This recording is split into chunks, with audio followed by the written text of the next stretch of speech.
আমার মনে হলো ভীষণভাবে তোমাদেরকে এই খবরটা জানানো উচিত, কারণ যখনই আমি আমার মেয়েকে দিয়ে ছবি দিই, ভিডিও দিই, প্রত্যেক সময় তোমরা তোমাদের অঢেল ভালোবাসা আমার মেয়ের জন্য দিয়েছো। সবসময় ভালো ভালো কথা, আয়রাকে আদরের কথা, আয়রাকে ভালোবাসার কথা তোমরা বলে গেছো। তো আজকে আয়রা আর আমার মনে হলো মানে যেখান থেকে একটু আশীর্বাদ করানো যায়,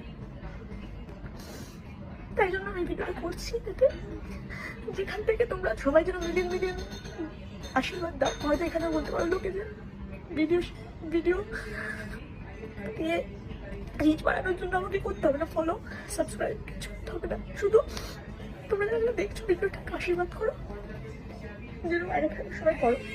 আসলে 3 দিন আগে আয়রাকে অ্যাডমিট করতে হয় হসপিটালে। হঠাৎ করে মানে খুব খেলছিল, সব ঠিকঠাক ছিল, হঠাৎ ওর জ্বর আসে 104, সেটা হয়।